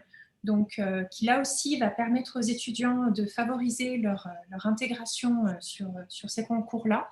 Donc, on a la mise en place d'une plateforme pédagogique sur laquelle on va pouvoir retrouver des fiches de cours, notamment sur des thèmes sanitaires et sociaux. On l'a vu, une des épreuves écrites était sur les thèmes sanitaires et sociaux, et pareil, après, il y a un oral sur ces thèmes-là. Donc, il y a beaucoup de fiches qui sont données sur ces éléments-là. Des fiches aussi sur l'aptitude mathématique, là on l'a vu, c'est la deuxième épreuve d'admissibilité qui est une épreuve de mathématiques. Donc là aussi de reprendre toutes les notions qui sont nécessaires pour passer le concours. Et enfin aussi des connaissances dans le domaine militaire. Hein, ce n'est pas forcément évident, donc là aussi on redonne plein d'informations sur ce domaine-là. On a aussi toute une méthodologie de travail sur comment réussir les épreuves d'oral, qui sont juste après les épreuves écrites, et aussi plein de fiches d'exercices, d'entraînement qui sont proposées tout au long de l'année pour aider les étudiants. On va avoir aussi, au cours de cette formation, des cours qui vont être dispensés en live. Donc là, on va avoir des cours qui vont être dispensés comme aujourd'hui par visioconférence. Le but de ces cours vont être multiples. Le premier, c'est d'avoir des cours de méthodologie spécifiques pour chacune des épreuves, hein, que ce soit les épreuves d'admissibilité, aussi bien sur la partie rédactionnelle que sur la partie aptitude mathématique, que sur l'oral. On va avoir aussi, puisqu'il y a des concours blancs qui sont proposés, des corrections approfondies de ces différents concours blancs. Et enfin, des rappels des notions essentielles qui sont nécessaires d'être maîtrisées pour passer ces différents concours. Au niveau de l'accompagnement, on va donc avoir au cours de cette formation en ligne 5 concours blancs qui vont être proposés, avec donc à chaque fois après des corrections détaillées de chacune des copies qui sont renvoyées aux étudiants, avec des annotations pour qu'ils puissent avoir vraiment un réel retour sur ce qu'ils ont fait. On va avoir aussi chaque mois, en début de mois, des guides de travail qui vont permettre vraiment à l'étudiant de s'organiser, d'organiser ses révisions, d'organiser son apprentissage. On a aussi évidemment en parallèle un accompagnement Parcoursup qui est nécessaire donc pour élaborer aussi d'autres projets que celui du concours. Et on a aussi l'accès à différents forums sur chacune donc, des matières qui permettent aux étudiants tout au long donc, de l'année de pouvoir échanger avec les différents professeurs et d'avoir des réponses à leurs questions. Et enfin, on a la préparation aux oraux avec 3 simulations d'oraux, donc devant des jurys qui permettent là aussi aux étudiants de pouvoir s'entraîner et de pouvoir être accompagnés sur la partie orale du concours. Est-ce qu'il y aurait des questions sur la classe prépa infirmier des armées ou pas? Pas du tout, du tout. Pas de questions? Oui. D'accord, très bien. Alors, je vais reprendre. Donc, si on s'intéresse maintenant à la classe préparatoire aide-soignant auxiliaire de puériculture, donc c'est en fait les aides-soignants auxiliaires de puériculture vont être en grande partie avec les infirmiers. Donc, au niveau des consolidations, des acquis, ça va être les mêmes que ceux des infirmiers, hein, puisque sur la première année, on a exactement des cours qui sont à peu près identiques dispensés. Alors, sur certains différents sur la partie infirmier, mais sur les bases que nous voyons à la prépa Gallien, ce sont les mêmes entre les aides-soignants, les auxiliaires de puériculture. Non, mais je suis obligée d'écouter. Donc là, on va revenir donc sur l'expression écrite, le passage du certificat Voltaire aussi, les sciences humaines et sociales, les aptitudes mathématiques et la biologie. Ensuite, on va avoir aussi une construction du projet, hein, puisque vous allez devoir faire des dossiers, valoriser vos expériences. Là aussi, il va y avoir 3 semaines d'immersion professionnelle, avec, comme pour les infirmiers, des réels objectifs qui vont être donnés à vos stages, des évaluations aussi par les équipes qui vous auront encadré lors de vos stages pour avoir un retour sur comment ils vous considèrent pendant votre stage, comment vous êtes dans votre tenue vis-à-vis du patient, comment vous réagissez avec lui, comment dans les différentes situations vous avez pu donc interagir. Là aussi, on aura du projet de groupe, comme l'a expliqué tout à l'heure Johan, hein, c'est exactement dans la même veine que celle des infirmiers. Et ensuite, c'est juste l'accompagnement qui va être spécifique sur l'élaboration du dossier. On va donc avoir l'aide à la rédaction du dossier, hein, des fameux CV, l'aide de motivation et aussi de l'analyse professionnelle et personnelle, hein, surtout sur cette dernière partie qui est quelque chose de tout nouveau et que généralement les étudiants ne connaissent pas. Et ensuite aussi sur la valorisation des expériences qu'il peut y avoir donc, au cours de l'année et au cours de vos expériences précédentes. Et enfin, il y aura une préparation aux oraux, donc on aura des cours qui seront dispensés tout au long de l'année pour appréhender l'oral, comment il se passe, quels sont les différents attendus qu'on peut avoir sur ces oraux-là. Et ensuite, nous aurons 2 simulations d'oraux individuelles devant des jurys qui permettront de se mettre en conditions réelles et qui permettront ainsi à l'étudiant de pouvoir avoir un réel retour donc, sur ces prestations orales. Voilà un petit peu pour la préparation, donc aide-soignant auxiliaire de puériculture. Il faut savoir que ce soit pour la classe préparatoire infirmier, aide-soignante ou auxiliaire de puériculture, quel que soit le centre Gallien dans toute la France, nous dispensons les mêmes cours et nous avons les mêmes modules. C'est le même accompagnement, quel que soit le centre Gallien. Je voulais juste le préciser, puisque là, je me suis présentée comme étant de Clermont-Ferrand, mais c'est exactement le même programme, que ce soit à Lyon, à Bordeaux, à Lille. On fait exactement le même accompagnement de nos étudiants. Est-ce qu'il y aurait des questions sur les prépas aides-soignantes auxiliaires de puériculture? Non, la Virginie, vraiment sur les inscriptions. On a un Alors. petit peu parlé comment s'inscrire au cours Gallien. Est-ce que la sélection et est-ce qu'on aura des places si on attend Parcoursup, les résultats de Parcoursup? Ok, pas de souci. Je vous finis juste notre accompagnement sur Gallien et après je vais venir tout de suite aux inscriptions. Donc, notre encadrement, il va être aussi dans l'anticipation. Il y a la possibilité, en dehors des 3 semaines de stage qu'on propose dans notre formation, la possibilité de délivrer des conventions de stage dès les résultats du bac. Donc là, pareil, on est toujours dans une dynamique. Plus on va rencontrer le milieu professionnel dans lequel on souhaite l'intégrer, plus on enrichira en fait notre expérience et plus ce sera facile de pouvoir donc soit faire les dossiers pour les aides-soignants auxiliaires de puériculture, soit faire le dossier Parcoursup pour les infirmiers. On a aussi la mise à disposition dès fin juillet de cahiers d'été qui sont tout simplement sur les grandes notions, notamment aptitudes mathématiques, biologie, de redonner les bases qui sont nécessaires pour commencer les cours chez nous. Ensuite, au cours de l'année, on va bien sûr avoir la dispensation des cours par des professionnels et des enseignants spécialisés, comme c'est le cas de Johan Sarah. On va avoir aussi, donc, je vous l'ai déjà expliqué tout à l'heure, des effectifs qui sont réduits. On n'est pas plus de 28 étudiants par classe pour qu'on ait vraiment un suivi individualisé et personnel de chacun de nos étudiants. La mise à disposition de fiches de synthèse, de polycopiés, notamment tout ce qui est sanitaire et social, tout ce qui va être aptitudes mathématiques, voilà, qui permettent aussi à l'étudiant de pouvoir bien acquérir ces notions. On a aussi l'e-learning avec des plateformes, avec des bibliothèques numériques, notamment où on peut retrouver les différentes fiches de synthèse, des formations aussi en e-learning, on l'a vu avec la formation infirmier des armées, et on peut aussi avoir des propositions d'entraînement prolongé qui sont proposées juste après.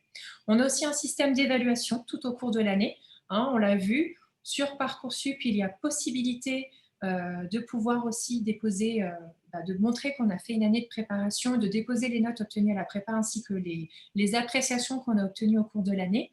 Et ainsi, on a donc, grâce aux notes qui sont faites sur les différentes matières au cours de l'année, la possibilité de valoriser aussi l'acquisition des notions importantes pour entrer donc en institut infirmier. Et aussi, pourquoi pas, au niveau des aides-soignants auxiliaires de puériculture, donner du poids, comme quoi on s'est mis à niveau par rapport à certaines notions qui peuvent être des prérequis pour entrer dans ces écoles. Ensuite, au niveau de notre encadrement, on va être aussi dans un suivi vraiment individuel de l'étudiant. Le but, c'est d'éviter le décrochage des étudiants. On voit que quand même, c'est quelque chose qui est très différent du lycée. On est aussi un petit peu la jonction entre le lycée et le supérieur, ou alors des écoles très spécifiques, très professionnelles. Donc, on permet aussi de faire cette jonction entre les deux. Et parfois, certains étudiants ont un petit peu de mal à faire cette jonction. Donc, on est là aussi pour identifier les étudiants qui sont en décrochage, avertir notamment les parents par email. On a aussi la possibilité d'avoir un retour directement de nos étudiants pour les accompagner au mieux via des rendez-vous délégués, des conseils de classe qui sont mis en place. Donc là, le but, c'est vraiment d'être à l'écoute de nos étudiants. Et donc, c'est vraiment d'avoir un suivi individualisé de chacun pour essayer au maximum de garder leur motivation et leur gestion du stress. Et enfin, pour faciliter le travail des étudiants, pour faciliter aussi le partage, la cohésion, le travail d'équipe, comme parlait Emma tout à l'heure, qui lui avait beaucoup apporté à la prépa, on propose l'accès à nos salles, 7 jours sur 7, pour fournir déjà des bonnes conditions de travail à l'ensemble de nos étudiants et aussi favoriser ce partage et cette cohésion qui est important, comme elle vous le présentait tout à l'heure. Alors, si on revient maintenant un petit peu aux inscriptions tout à l'heure, donc déjà, si vous souhaitez vous inscrire, n'hésitez pas à contacter le centre Gallien le plus proche de chez vous pour avoir donc les informations. Vous pouvez aussi télécharger les brochures d'inscription sur notre site internet, vous y avez accès. À la fin donc, de ces brochures, vous avez des dossiers de candidature qu'il faut remplir avec donc tous les éléments qu'il faut nous fournir pour le faire. Comme je vous disais tout à l'heure, les inscriptions sont ouvertes dans tous les centres Galien et vous avez la possibilité de vous préinscrire. Au niveau de la sélection, on est là pour accompagner les étudiants. Donc, en fonction de vos projets, on sera là pour vous accompagner par rapport à votre cursus et essayer de valoriser vos différents parcours. Je ne sais pas si vous voulez rajouter quelque chose d'autre. Virginie? Oui. Je voulais rajouter, oui, puisque j'ai une personne là qui me demande, on nous a demandé nos taux de réussite. Il faut quand même se rendre compte que l'admission en IFSI la candidature IFSI est ce qui est le plus demandé sur Parcoursup. C'est vraiment le premier vœu de tous les bacheliers sur une année. Le tout premier vœu avant n'importe quel autre vœu, école de commerce, école d'ingénieur ou n'importe quoi d'autre. Ce qui explique qu'il y a énormément d'étudiants qui se présentent et ce qui explique que tout le monde n'est pas pris, forcément. Voilà. C'est important de bien s'en rendre compte parce que tous les étudiants, qu'ils se préparent seuls ou avec une prépa, ne vont pas être pris dans un IFSI. Mais avec une prépa, vous avez quand même toutes les chances d'avoir un maximum de valorisation de candidature. Et c'est pour ça que nous, on vous propose une prépa qui est quand même liée au métier, qui va vous apporter les matières qui vont certainement vous manquer dans le bac que vous avez fait au préalable. Et c'est vraiment assez important de bien se rendre compte qu'il va falloir beaucoup travailler. Ce n'est pas que nous qui vous apportons la matière, il faut que vous investissiez aussi au maximum dans la prépa. Il n'y a pas de réussite sans vous, en fait. Voilà. Pour rebondir un petit peu sur ce que vient de dire Carole, au niveau des taux de réussite, on l'a vu, la sélectivité tout à l'heure, c'est ce que je vous ai présenté. On a à peu près 30% de sélectivité si on fait une moyenne sur l'ensemble des instituts infirmiers. Et il faut savoir qu'au cours Galien, on a un taux de réussite de 66%. Donc, c'est vraiment un taux qui est très important et qui, quand même, permet aux étudiants de bien valoriser et de les permettre de rentrer en institut infirmier.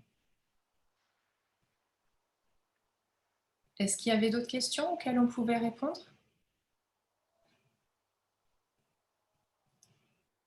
Alors après, il y a pas mal de questions qui concernent les différentes écoles Galien. Est-ce que les prépas sont présentés partout, tout ça? Donc, on vous recommande évidemment, selon la ville où vous voulez faire vos études, d'aller directement contacter l'école Galien, cours Galien qui est dans cette ville pour prendre rendez-vous, pour peut-être aller voir l'école. On peut vous prendre un rendez-vous uniquement sur rendez-vous en raison des conditions sanitaires actuelles, mais on peut vous recevoir dans l'école et avoir un rendez-vous avec vous, vos parents, si vous avez besoin. Donc, n'hésitez pas à nous contacter, repérez sur la carte de notre site internet l'école la plus proche de chez vous et contactez le cours Galien qui vous intéresse, tout simplement. Oui, si je peux rebondir là-dessus aussi sur la sélection des étudiants, il faut vraiment que votre projet d'orientation soit sûr, bien évidemment, parce qu'à partir du moment où vous êtes inscrit chez nous, vous êtes inscrit, ce n'est pas la peine de s'inscrire dans plusieurs prépas, et ça, on ne le recommande pas, parce qu'en fait, vous allez réserver avec souvent des acomptes, et ce n'est pas forcément le choix. Donc, une fois que votre projet est sûr, choisissez bien la prépa qu'il vous faut. Donc, visitez les locaux, allez rencontrer les directeurs, les profs. Il y a souvent des réunions d'information qui existent. Et une fois que vous avez fait votre choix, au moins, vous avez votre place de garantie, en tout cas chez nous. Donc, même si vous êtes reçu après dans un IFSI, au cours de l'été, on vous rembourse. C'est une condition de remboursement chez nous. Donc, faites très attention à ça parce que toutes les écoles prépa ne le font pas. Nous, on ne gardera que 50 € de frais administratifs. Mais donc, au moins, vous êtes sûr d'avoir une prépa. Donc, on vous conseille de le faire très tôt dans l'année, dès maintenant si c'est possible, parce que d'ailleurs, il n'y aura pas forcément de la place pour tout le monde. L'année dernière, on a refusé dès le mois de mai, juin. On était plein dans certains établissements, donc on ne pourra pas vous prendre.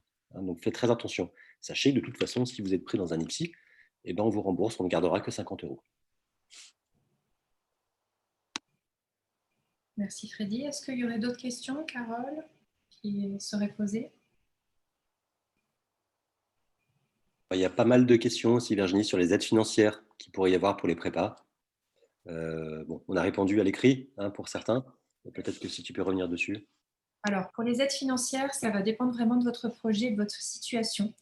Dans certains cadres de reconversion, Pôle emploi peut prendre en charge la prépa s'il considère que la personne qu'il est en charge, le conseiller qu'il a en charge, la personne en face de lui, nécessite de vraiment faire une préparation pour intégrer ça. Il faut savoir que c'est quand même dépendant très fortement de votre conseiller Pôle emploi, hein, puisqu'il y a certaines personnes qui arrivent à se faire financer alors que d'autres ne peuvent pas. Il y a aussi via les comptes de points formation. Là aussi, ça peut être dans certains cadres pris en considération pour pouvoir intégrer donc notre prépa. Et après, au niveau de certaines aides financières, vous avez aussi au niveau de certaines banques des prêts à taux zéro qui peuvent être aussi une alternative pour vous aider quand même à réussir et vous aider dans votre projet de formation. Voilà. Mais après, par exemple, je voulais vous donner ce titre d'exemple-là.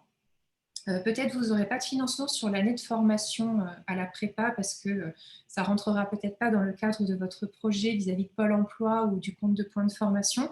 Mais il faut savoir que, par exemple, pour les écoles d'aides-soignants et d'auxiliaires de puériculture, dans certaines régions, quand vous intégrez ces écoles, la région peut financer entièrement votre année de formation. Donc ça aussi, si vous êtes intéressé par ces formations-là, n'hésitez pas à consulter vos régions et les différents centres donc d'aides-soignants et d'auxiliaires de puériculture, puisqu'il y a une prise en charge qui peut être prise de l'intégralité des frais de scolarité sur ces écoles-là. Voilà pour cette question. Est-ce qu'il y aurait d'autres questions? Alors, une petite question sur le matériel demandé en cours. Alors oui, effectivement, vous pouvez venir avec une tablette ou un ordinateur, notamment pour les cours d'accompagnement Parcoursup. C'est beaucoup plus pratique. Maintenant, bon, comme dans toutes les écoles, il faut faire attention à son matériel. Donc, on ne vous oblige pas à prendre les cours sur les supports numériques, mais vous avez la possibilité de le faire, sachant que c'est sous votre responsabilité. Alors, pareil pour les stages, il n'y a pas besoin que vous achetiez du matériel spécifique, des blouses, etc. Normalement, les centres qui vous accueillent, notamment les hôpitaux, vous fourniront eux-mêmes votre tenue de stage. Je ne sais pas, Emma, si tu peux donner un petit peu tes expériences que tu as eues lors des stages chez Galien pour donner un petit peu si tu avais besoin de rien amener, il me semble. Alors non, moi j'ai eu besoin de rien emmener du tout. Et une seule fois, du coup, quand j'étais en stage en cardiologie dans le secteur hospitalier, quand je suis arrivée, on m'a demandé s'il y avait une blouse parce qu'ils ne savaient pas trop vu que j'étais en prépa. J'ai dit non. Et c'est eux qui m'ont fourni des tenues toute la semaine. Voilà, c'est à la charge de l'établissement normalement, étant donné qu'on est en prépa. Et après, en école, du coup, en début d'année, on remplit une feuille avec notre taille, etc. Et là, on achète nos tenues. Donc là, actuellement, par exemple, j'ai 5 tenues brodées à mon nom avec marqué étudiante infirmière. Bon, je pense que les tarifs dépendent de chaque école après. Mais pour 5 tenues, du coup, j'en ai eu pour 80 €. Voilà. Mais du coup, qui vont durer sur mes 3 années difficiles. Merci, Emma. Carole, Freddy, est-ce qu'il y aurait d'autres questions auxquelles on pourrait répondre?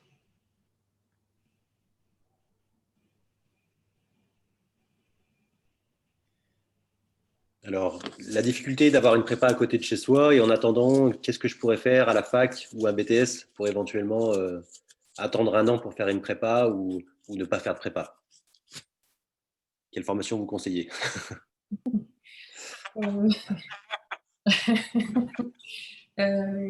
Alors, si vous souhaitez attendre avant de faire une prépa, déjà, ce que je peux vous conseiller, c'est de faire du service civique. Il y a beaucoup de projets qui sont proposés.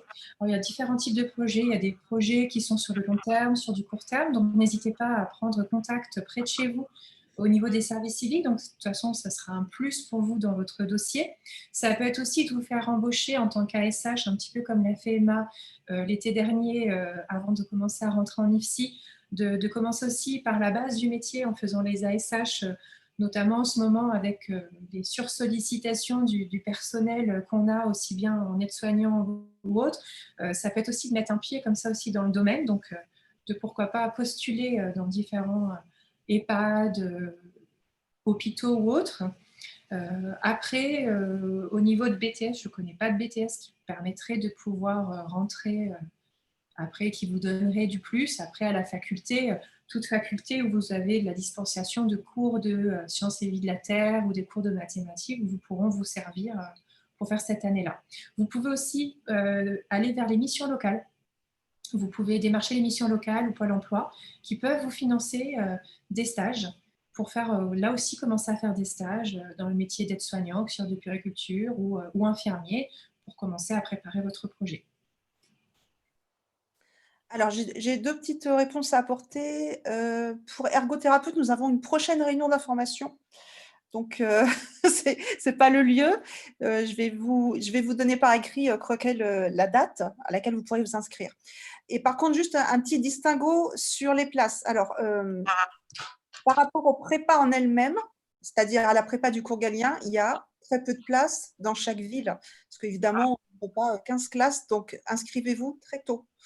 Mais faites le distinguo entre les places qui sont ouvertes dans vos régions pour accéder à un IFSI. Et ça, vous les aurez dans les rapports que vous trouvez sur Parcoursup. Mais en tout cas, pour vous inscrire chez Galien, c'est aussi une problématique, les places, donc ne tardez pas.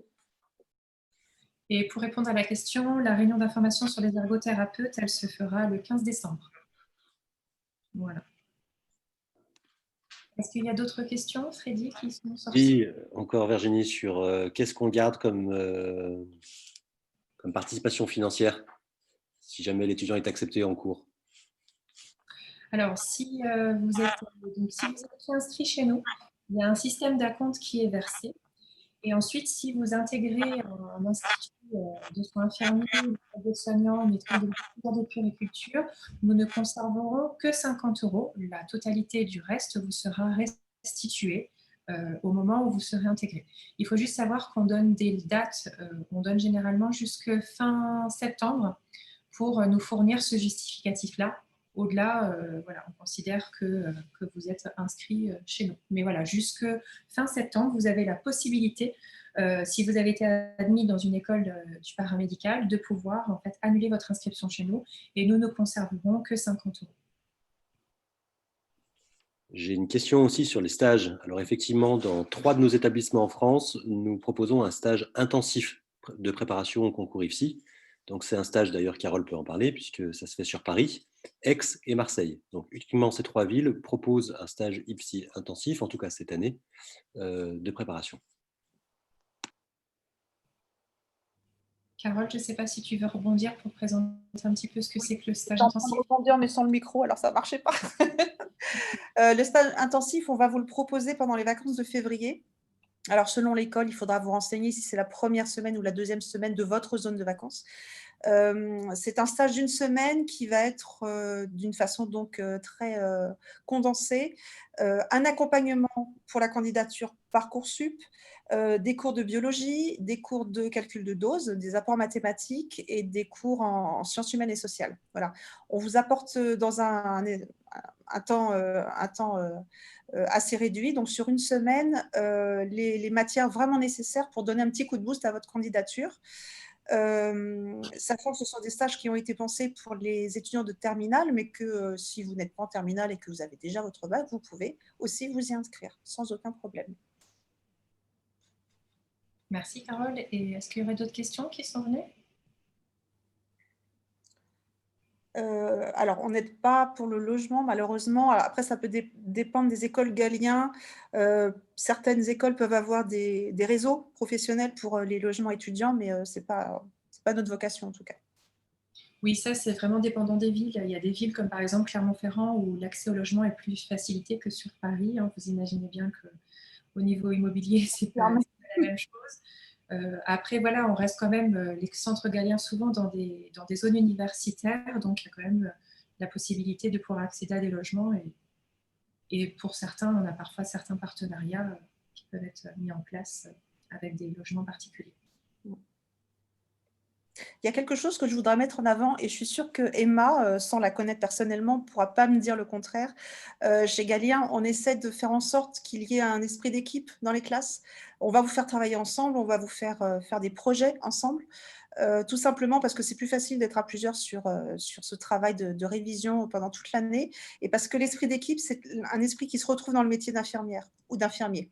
Donc évidemment, c'est quelque chose qu'on essaye, nous, au cours Galien, de mettre en avant le plus possible en vous faisant travailler ensemble, en faisant voilà, des possibilités. Dans la plupart des écoles Galien, vous avez la possibilité de travailler hors cours sur place. c'est quelque chose qu'il faut acquérir absolument pour le métier. C'est très, très important et nous, on met beaucoup ça en avant, partout, dans toutes nos écoles.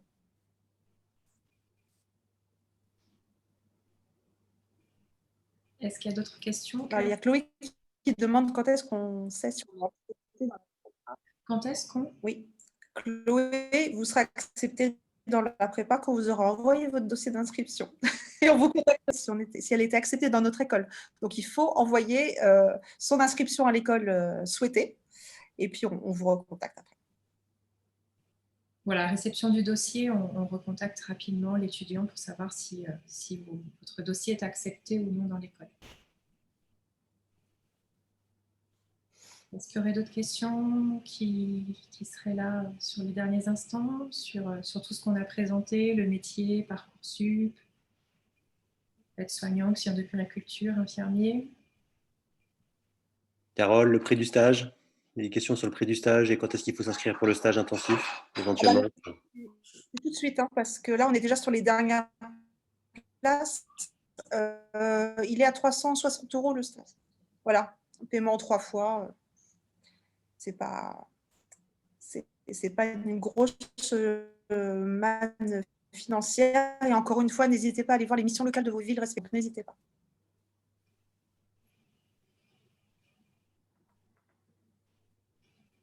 Est-ce que c'est bon pour tout le monde? Est-ce qu'il y a encore des questions ou pas? Freddy, Carole? Oui, on parle encore des aides financières, on en a parlé à plusieurs reprises, on l'a écrit. Je crois qu'on a fait le tour au niveau des questions. Pour les aides financières, voilà, c'est vraiment une prépa. Il faut vraiment se retourner vers les missions locales, les pôles emploi, vers aussi les comptes de préparation pour avoir des aides. Vous pouvez aussi avoir des aides avec votre banquier qui peut vous faire des prêts à taux zéro. Pareil, nous, on fait aussi quand même des facilités de paiement avec parfois des paiements qui peuvent être échelonnés, qui peuvent aussi vous permettre d'avoir comme ça un étranglement sur le prix et qui vous permet de pouvoir quand même suivre notre formation. Donc ça, il faut ne pas hésiter à contacter le centre Galien le plus proche de chez vous pour pouvoir donc avoir ces informations-là.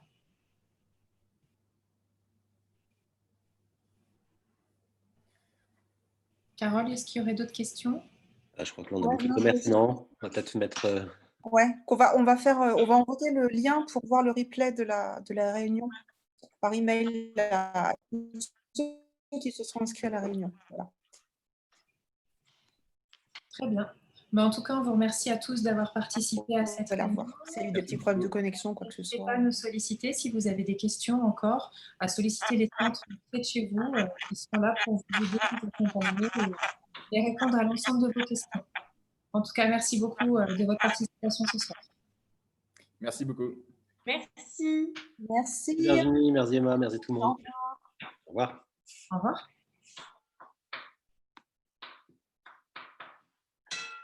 Comment ça éteint ?